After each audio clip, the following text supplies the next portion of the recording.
देखो बेटा, चाऊ आ गए। तो बेटा आज हम बात करेंगे मुथूट फाइनेंस के बारे में। तो वो बेटा तुम्हें पहले ये देख लो, चलो।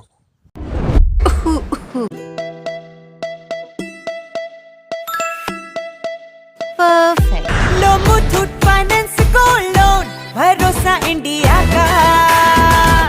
मैं देख लिया। अब देखने के बाद बता दिया इसका बिजनेस क्या है। अब बिजनेस की बात की जाए तो बेटा ये गोल्ड लोन प्रोवाइड करवाता है। बस इसका मेन मोटिव और मेन बिजनेस भी यही है, और ये साउथ इंडिया की तरफ से ऑपरेट कर। तो बेटा इसका मुख्य कार्य तो तुमने देख लिया है कि गोल्ड लोन का है, लेकिन और भी इसके कार्य हैं। अदर कार्य की बात की जाए तो बेटा मनी ट्रांसफर सर्विस और बिजनेस लोन, कॉरपोरेशन लोन और कलेक्शन सर्विस और पर्सनल लोन, मतलब ऑलमोस्ट सारे छोटे मोटे स्मॉल बिजनेसों को लोन देने का काम करती है। एवरेज गोल्ड लोन पर ब्रांच की बात की जाए तो करीबन 14 करोड़ रुपए है।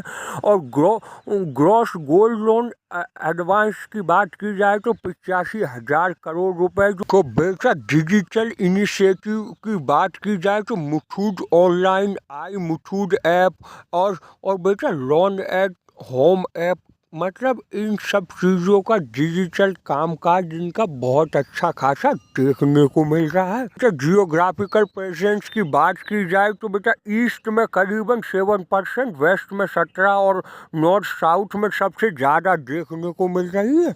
तो बेटा ये सब जो भी जानना था वो तुम जान चुके हो, लेकिन अब बात करेंगे ये कहाँ कहाँ लिस्टेड है। तो BSE और NSE दोनों पर लिस्टेड है।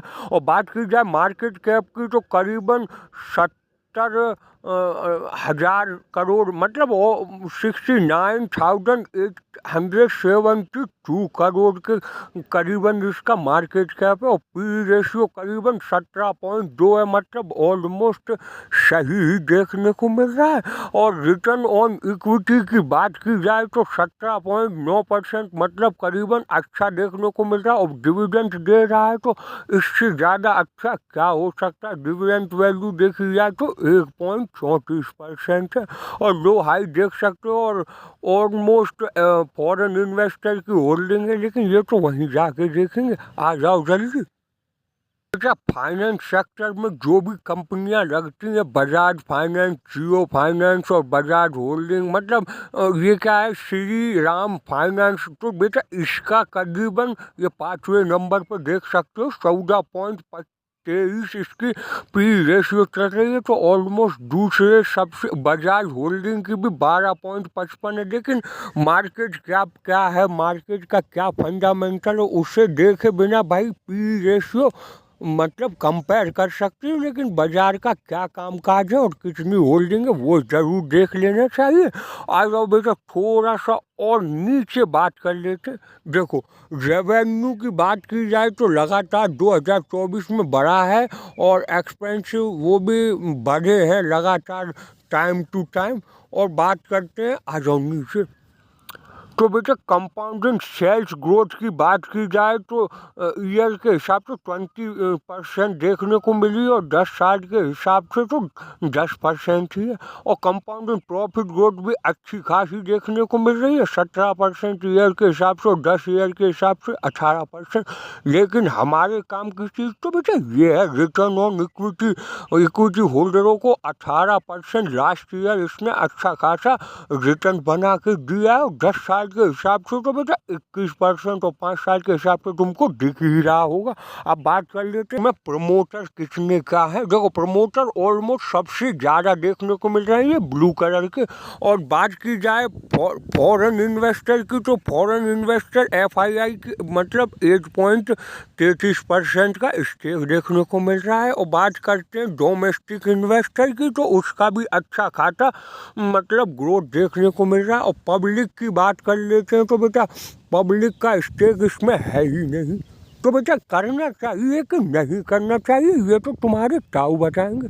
तो मेरे ख्याल से इसमें इन्वेस्ट करना चाहिए, क्योंकि इसमें सबसे ज़्यादा प्रमोटर घुसे और जिस कंपनी में जिस भी चीज़ में कभी भी इन्वेस्ट करो तो ये देखो कि प्रमोटर सबसे ज़्यादा होने चाहिए। अगर प्रमोटर ही अपना स्टेक निकालेंगे तो वो कंपनी शायद ही चलेगी। लेकिन ऐसे मेरी एडवाइस नहीं है, लेकिन मैं हमेशा तुमको सजेस्ट करता हूँ कि थोड़ा प्रमोटर होने चाहिए इसमें। अभी तक प्रमोटरों की जो बेस्ट प्रमोटर की होल्डिंग है, ये इतने सारे प्रमोटर इसमें इतने इतने % का स्टेक लेके रखे हुए हैं। बात कर लेते हैं FII की, जो फॉरेन इन्वेस्टर का कोई डाटा अवेलेबल नहीं है। और बात करते हैं GII की, तो बेटा GII में भी SBI म्यूचुअल फंड इसमें अच्छा खासा होल्डिंग करके रखा है। और ये दूसरा ICICI, तो मतलब डोमेस्टिक इन्वेस्टर का भी अच्छा खासा स्टेक देखने को मिल रहा है। SBI तो इसमें है ही। और पब्लिक की बात करें तो पब्लिक जो नॉन इंस्टीट्यूशनल इन्वेस्टर हैं वो उनमें भी ये मतलब सेक्टर आते हैं। और बात करें म्यूचुअल फंड सेक्टर की, कोई डाटा अभी अवेलेबल नहीं है। अच्छा, ओनरशिप की बात कर लेते हैं तो स्टेट ऑफ गवर्नमेंट की बात की जाए तो करीबन 15,457 शेयर है, मतलब स्टेक भी बहुत कम देखने को मिल रहा है। और बात की जाए जनरल पब्लिक की तो 12.3% का स्टेक इसमें दिख रहा है, ब्लू कलर का तुमको दिख रहा होगा पट्टी। और बात की जाए इंस्टीट्यूशंस की बात की जाए तो उसमें भी 19.9% का स्टेक देखने पर को मिल रहा है। और इंडिविजुअल इन्वेस्टर की बात की जाए तो उसमें करीबन 67.8% का मतलब इन्वेस्ट देखने को मिल रहा है। 3 महीने के अंदर में 31,000 शेयरों को बेचा गया है, सेल किया गया है। और बात की जाए 3 महीने, 6 महीने, 9 महीने से लगातार इसके शेयर को इनसाइडर सेल किए जा रहे हैं। और शेयर की बात की जाए 31,100 के शेयर करीबन मैक्सिमम प्राइस 1486 रुपये के करीब था, जो कि सेल किया गया है। तो मतलब अच्छा खासा ये इनसाइडर इंफॉर्मेशन तुम्हारे ताऊ बता सकते हैं कौन कौन ने किस ने कब क्या क्या किया है। तो ताऊ को ज़रूर सब्सक्राइब कर सकते हो तुम। तो बेटा इस स्टॉक की फेयर वैल्यू देख लेते हैं, क्या फेयर वैल्यू होनी चाहिए। तो बेटा EBITDA के हिसाब से 860 रुपये मतलब होनी चाहिए। और बात की जाए EV सेल्स के हिसाब से तो 1180 रुपये, और प्राइस और सेल्स के हिसाब से 1152 रुपये मतलब इसकी वैल्यू होनी चाहिए। और करंट वैल्यू यही कुछ 1700 के करीब चल रहा है, उसका भी अभी बेटा चार्ट देख लेंगे। तो ये प्राइस रेंज में हो तो ज़्यादा अच्छी तरीके से इसका पोटेंशियल देखने को मिलेगा। तो इसके अंदर ही है तो ज़्यादा बेटर है। तो बेटा मुथूट फाइनेंस के चार्ट पे आ गए तो बेटा एक दिन के हिसाब से तो लॉस है, लेकिन 5 ईयर के हिसाब से देखते हैं कि क्या प्रॉफिट देखने को मिला। और मैक्सिमम देख लेते हैं, मतलब अभी तक क्या परफॉर्मेंस हुआ है। तो लगातार डिप और अप देखने को मिला है, लेकिन कम से कम 890% की इसमें ग्रोथ देखने को मिल रही है लगातार सालों के हिसाब से। तो आज चार्ट ही देखते हैं कि चार्ट में क्या एंट्री बन सकती है। सीधा यहाँ पर आओ, यहाँ नीचे जाओ, एक दिन का चार्ट लगाओ और फिर देखो इस चार्ट को।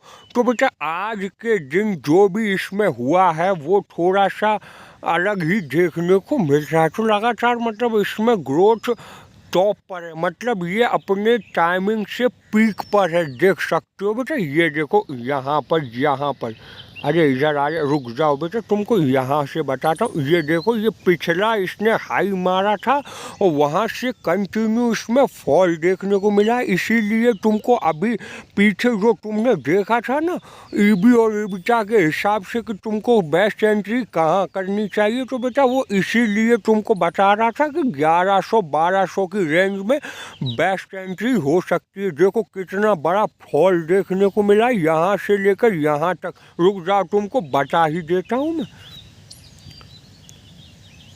तो देखो बेटा यहाँ से तुम इसको दबाओ और बेटा ये देखो कम से कम कितना लंबा फॉल यहाँ तक देखने को मिला है, करीबन 44% का फॉल देखने को मिला। इसीलिए ईबीटा और उसके हिसाब से जो बता रहा है सेल्स के हिसाब से तो वो बेस्ट एंट्री है। लेकिन फिर भी तुम इसमें एंट्री देखना चाहते हो तो बेटा मेरे ख्याल से अभी अगर जाओ तो बेटा ये जो रेंज है बेटा यहाँ तक की रेंज 1500 के करीब का जो रेंज है वो बेस्ट देखने को मिल रहा है। ये देखो 1400-1500 का रेंज, क्योंकि यहाँ से अच्छी खासी बाइंग देखने को मिली है। एक बार डिप भी आया था लेकिन स्ट्रॉन्ग बाइंग देखने को मिली है।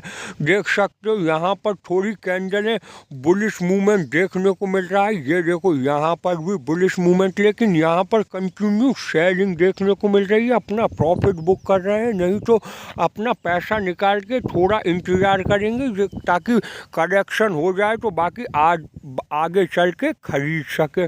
तो इसमें करीबन अगर यहाँ की रेंज पे आता है 1400-1500 यहाँ तक की, क्योंकि यहाँ पर सबसे ज़्यादा कंसोलिडेट देखने को मिला है मार्केट, तो ये रेंज जो ब्रेक किया है तो अच्छी खासी बाइंग देखने को मिली है। तो करेक्शन होकर यहाँ तक आए तो ही खरीदना, उससे पहले पैसे डालने की ज़रूरत नहीं है, क्योंकि इसमें बहुत सारी रैली देखने को मिल चुकी है और यहाँ से लगातार फॉल भी देखने को मिल रहा है। 3 कैंडल लगातार 3 दिन से फॉल ही देखने को मिल रहा है। तो अपनी इन्वेस्टिंग सोच समझ के किया करो। तब तक के लिए चाउ चलते हैं, फिर मिलेंगे दूसरी वीडियो में। बाय बाय भैया।